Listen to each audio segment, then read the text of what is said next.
할렐루야. 주 예수님 은혜 안에서 평안하셨습니까? 오늘은요, 구약성경 신명기 7장부터 10장까지 말씀인데요.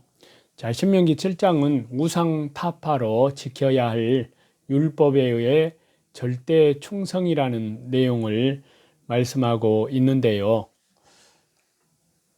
신명기 6장에 이어서요, 계속해서 여기 말씀에서는 장차 이스라엘 백성들이 가나안에 입성한 후에 지켜야 할 하나님의 명령에 관한 말씀입니다.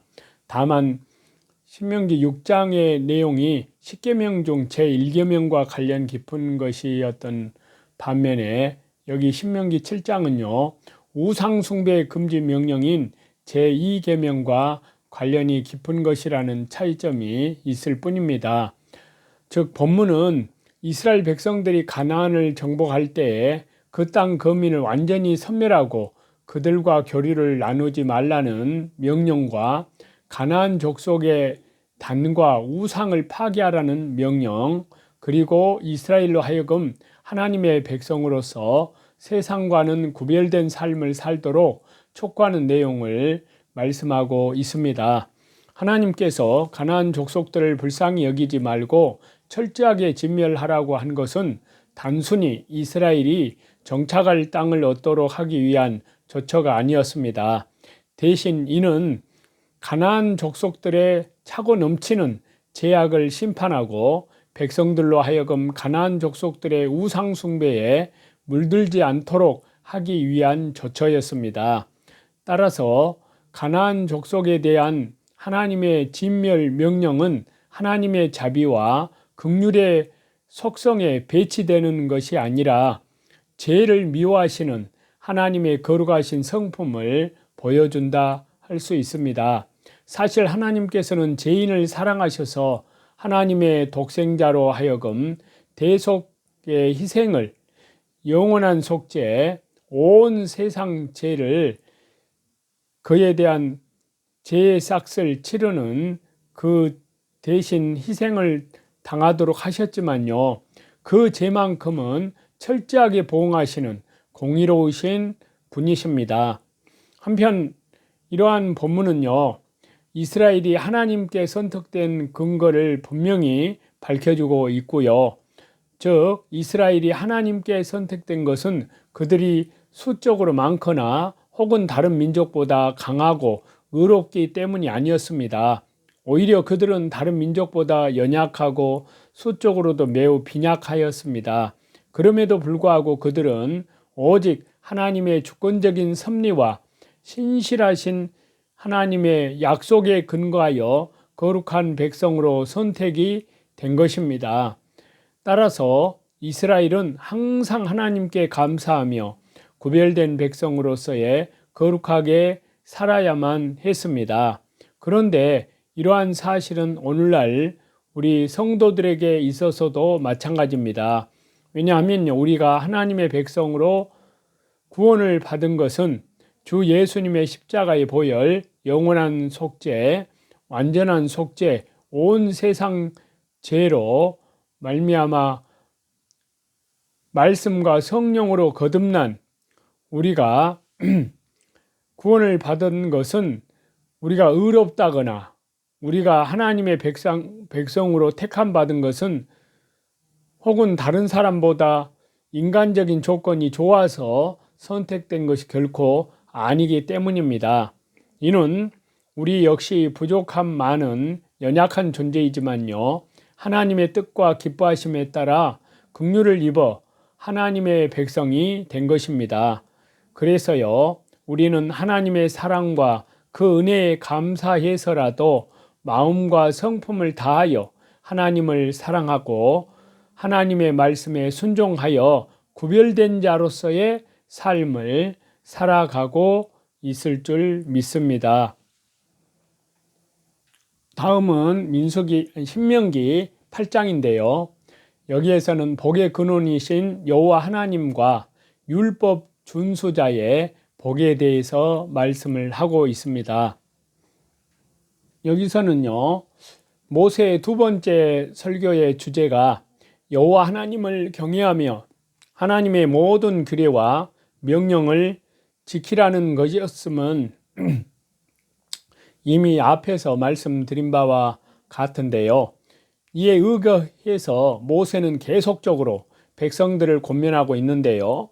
여기 신명기 8장 역시 마찬가지 내용입니다.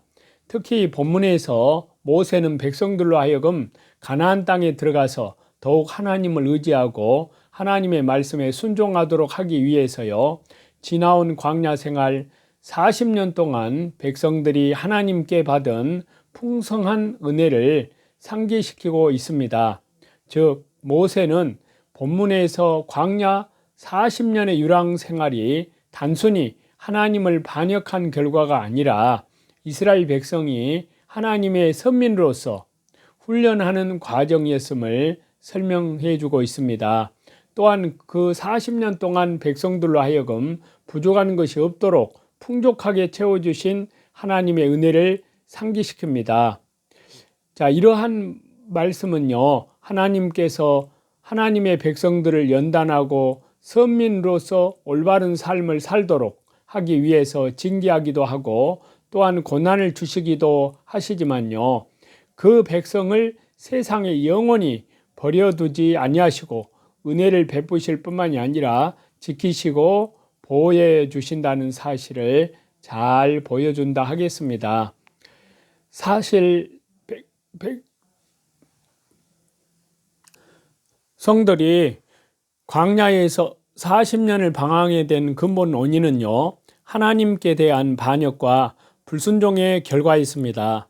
그러나 하나님은 이스라엘을 단순히 징계만 하시지 않고 그 징계를 통하여 백성들로 하여금 자신의 미약함을 깨닫고 자신을 낮추어서 하나님 앞에서 겸손하게 하는 계기로 삼으셨습니다. 또한 하나님의 풍성하신 사랑과 은혜를 생생하게 체험하는 계기로 삼으셨던 것인데요. 고난이 때로는 우리를 낙담하게 하고 때로는 삶을 포기하도록 유혹하기도 합니다. 그러나 지혜로운 성도라면 자신에게 닥친 역경과 고난에서 하나님의 뜻과 은혜를 발견합니다. 이것이 바로 신명기 8장에서 전하고자 하는 메시지의 핵심입니다. 다음은 신명기 9장인데요. 여기에서는 과거 하나님의 무조건적 출애굽 은총에 근거한 율법의 순종을 권면하는 그러한 내용인데요. 여기서는 신명기 8장에 이어서 계속해서 백성들이 가나안 땅에 들어가서 가질지도 모르는 자만심을 방지하기 위한 모세의 교훈의 말씀인데요. 성령님의 감동으로 하나님의 말씀을 하고 있습니다. 즉 행여라도 이스라엘은 가나안 정복 전쟁을 성공리에 마친 후에 그것이 자신들의 힘으로 이루어가는 것인 양 자만할 수 있었습니다. 이에 모세는 가나안 성읍들의 견고함과 가나안 거민의 강성함을 증거하는데요. 그리고 하나님께서 그들을 단번에 진멸하실 것을 예고함으로써 장차 있을 가나안 정복이 오직 하나님의 은혜임을 강조합니다. 이는 곧 백성들로 하여금 자만심을 버리고 겸손한 마음으로 하나님께 감사하도록 교훈하기 위한 것입니다. 사실 40여 년을 광야에서 방황하여 지칠 대로 지쳐 있었고 잘 훈련된 군사력도 갖췄을 뿐 아니라 자신들보다 장대하고 강력한 군사력을 갖추었던 가나안 족속을 상대로 전쟁을 하여 승리한다는 것은 인간의 힘으로는 도저히 불가능한 일이었습니다. 그럼에도 불구하고요, 하나님께서 이스라엘을 대신하여 그들과 싸워 주시기 때문에 이스라엘이 승리를 거둔다면 백성들은 그것이 자신들의 의로움에 대한 하나님의 보상으로 생각하거나 혹은 자신들의 민족적 역량의 결과라고 생각하고 교만하며 또 자만심을 드러낼 가능성이 충분히 있었습니다. 그러나 백성들이 그와 같은 태도는 하나님의 은혜를 멸시하는 행위일 뿐만이 아니라 하나님의 절대 주권을 무시하는 범죄가 아닐 수 없습니다. 이에 모세는 가나안 정복의 성취가 그들의 의로움이나 정직함 또는 민족적인 우월성의 결과가 아니라 오직 하나님의 은혜이고 죄악에 대한 심판의 결과임을 주지시키고 있습니다. 한편으로 이러한 본문에서요, 우리는 몇 가지 교훈을 얻게 되는데요. 곧 하나님의 백성이 주의하고 경계해야 할 대상은 하나님의 공의로우신 손길에 단번에 진멸될 외적인 적대자뿐만이 아니라 하나님의 주권과 은혜를 멸시하며 하나님을 경외하지 않으려고 하는 자신의 내적 자만심과 교만이라는 것입니다. 또한 우리가 하나님께 구원을 얻은 것은 우리 자신의 의로움이나 정직함 혹은 다른 사람보다 우월하기 때문이 아니라 오직 하나님의 주권적인 섭리와 은혜의 결과라는 점을 잊지 않아야 한다는 것입니다. 그리할 때 비로소 우리는 사도 바울처럼 나의 나 된 것은 내가 아니요 오직 하나님의 은혜로 된 것이라 이 사실을 명심하여 살든지 죽든지 오직 하나님께 영광을 돌리는 삶을 살게 될 것을 말씀하고 있습니다. 다음은 신명기 10장인데요. 과거 하나님의 출애굽의 구원의 은총에 근거한 율법의 준수를 권면하는 그러한 내용인데요. 여기 신명기 10장에서는요. 회복된 언약의 관계를 말씀하시면서 신명기 9장에서 모세는 금송아지 우상 숭배 사건, 그로 인한 하나님과 이스라엘 간의 언약 관계에 단절에 대하여 해고하였는데요. 그러나 이제 10장의 이 말씀은 모세의 중보 기도를 들으신 하나님께서 파기된 언약을 회복해 주신 데 대한 해고인데요. 즉 본문은 계명을 다시 기록할 두 돌판을 새로 다듬어 산에 오르고 그 돌판을 보관할 언약궤를 만들라는 하나님의 지시, 그리고 모세가 하나님께서 재차 기록해 주신 십계명 돌판을 언약궤에 보관한 사실에 관해서 말씀하고 있습니다.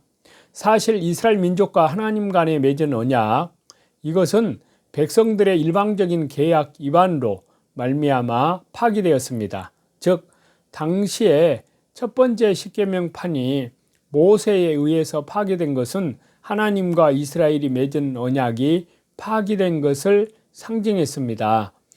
따라서요, 하나님과 이스라엘 간에는 더 이상 아무런 관계도 없는 사이가 되었고 백성들은 자신의 범죄로 말미암아 멸망받아 마땅했습니다. 그러나 모세의 자기 희생적인 중보, 또 하나님의 자비와 긍휼하심으로 인해서 이스라엘은 하나님과 그들 간에 체결되었던 언약을 회복할 수 있었습니다. 그렇지만요, 언약이 체결되었음을 상징했던 계명판이 파괴되었기 때문에 그 언약이 회복된 것을 증명하기 위해서는 반드시 언약의 두 돌판이 다시 기록되고 보관되어야만 했습니다. 그래서 언약의 두 돌판이 기록되고 보관되어야만 했는데요. 그래서 하나님은 모세에게 본문에서와 같은 이런 지시를 하셨던 것입니다. 이렇게 살펴본 바대로 백성들은 모세의 희생적인 중보와 하나님의 사랑에 힘입어 멸망에서 구원받고 다시금 하나님의 백성으로서의 지위를 누리게 되었습니다. 따라서 그들은 하나님의 은혜를 깨닫고 진심으로 감사하며 순종하는 삶을 살아가는 삶이 마땅하다는 것을 더욱 말씀을 하고 있습니다. 한편으로 이러한 사실은 죄와 허물로 말미암아 죽을 수밖에 없는 죄인인 우리가 멸망받지 아니하고 하나님의 백성으로 지위를 누리고 미래에 하나님의 나라를 차지할 수 있는 소망을 갖게 된 온천을 말씀해 준다 할 수 있습니다. 그것은 곧 그리스도의 대속적인 희생과, 그러니까 주 예수님의 십자가의 보혈, 영원한 속죄와 또 온 세상 죄, 이렇게 대속적인 희생과 하나님의 말로 다할 수 없는 사랑과 자비와 긍휼입니다. 그런즉 저와 여러분, 우리의 삶 또한 전적으로 하나님께 순종하는 삶이 되어야 함은 지극히 당연합니다. 이런 점에 있어서 이스라엘 백성들을 멸망에서 구원하고 소망 가운데 거하게 한 모세의 중보 사역은 만 백성을 위한 그리스도의 중보 사역을 예표한다 할 수 있습니다. 하나님께서는요, 아담과 하와에게 한 가지를 요구하셨습니다. 그것은 동산의 모든 실과 중 선악과를 먹지 말라는 것이었는데요. 이것은 그들이 순종하기에 결코 어려운 것은 아니었습니다. 그러나 그들은 거역하였고 그 결과 모든 인류에게 죽음이 왔습니다. 그런데 아브라함은 순종은 물론 도저히 납득하기조차 어려운 하나님의 요구에 순응하여 독자 이삭을 하나님께 바치려고 했습니다. 하나님께서는 그 믿음을 보시고 그를 의롭게 여기시고 믿음의 조상이 되게 하셨는데요. 하나님께서는 때때로 우리에게 여러 무엇을 요구하십니다. 이때 우리는요, 그것이 아무리 작은 일이라도 불순종하면 안 됩니다. 아무리 어려운 일이라도 순종하려 하면 하나님께서 모든 것을 선한 길로 이루어 주십니다. 우리는 이 본문의 말씀을 통해서 하나님께서 우리에게 요구하시는 바가 무엇인지 깨닫고 그 요구에 순종하는 삶을 살아야 될 줄로 믿습니다. 첫 번째는 하나님을 경외해야 되고요. 두 번째는 하나님을 섬겨야 되고요. 세 번째는 하나님을 더욱 사랑해야 됩니다. 자, 성도들은 하나님을 경외하고 섬기는 직분을 맡은 자들입니다. 그러나 사랑이 없는 두려움, 사랑이 없는 봉사를 드리는 것이 아닙니다. 오직 본문에서는 여기에 친근히 하다, 거기에 대한 언어적인 의미를 보면요, 착 달라붙다, 굳게 결합하다 인데요. 그런데 이것은 남녀간에 연합하다 또는 혼인의 등과 같이 구체적인 사랑의 관계를 표현하는 말이기도 하는데요. 하나님은 우리의 중심을 살피시는 분이십니다. 그렇기 때문에 사랑이 없는 의례적인 경외와 외식적인 섬김으로는 하나님을 기쁘시게 할 수 없습니다. 사랑이 없이는 예언하는 능력도 모든 지식도 산을 옮길 만한 믿음도 아무것도 아니라고 했습니다. 하나님께서는 무엇보다도 우리의 진정한 사랑을 요구하십니다. 저와 여러분, 하나님은 우리에게 경외와 섬김 그리고 사랑을 요구하십니다. 하나님의 이러한 요구는요, 무엇이 부족하거나 필요하셔서가 아닙니다. 오직 우리를 사랑하시고 축복하시기 위한 것이기 때문에 우리는 기쁘게 하나님의 요구에 순종해야 한다는 것입니다. 저와 여러분은 눈에 보이지는 않지만 지금도 인류의 생사화복을 주관하시는 하나님을 믿어야 될 줄로 믿습니다. 그분만이 진정한 경외의 대상이고요, 섬김의 대상을 알아야 되는데요. 그러나 이는 사람이 때로는 사랑이 뒷받침되어야만 가치를 지닌다는 사실입니다. 오늘 저와 여러분이 예배 드리고 또 설교를 듣는 것도 진정 하나님께 대한 사랑이 그 동기가 아니라면 아무런 의미도 갖지 못할 것입니다.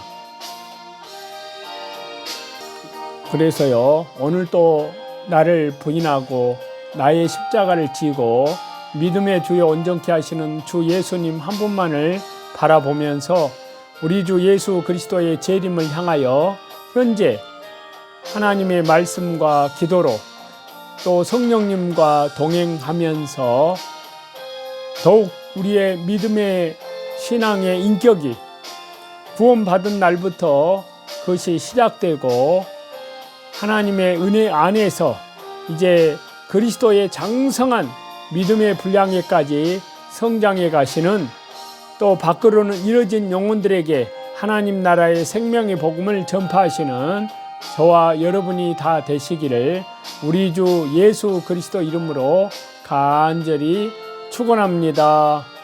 감사합니다.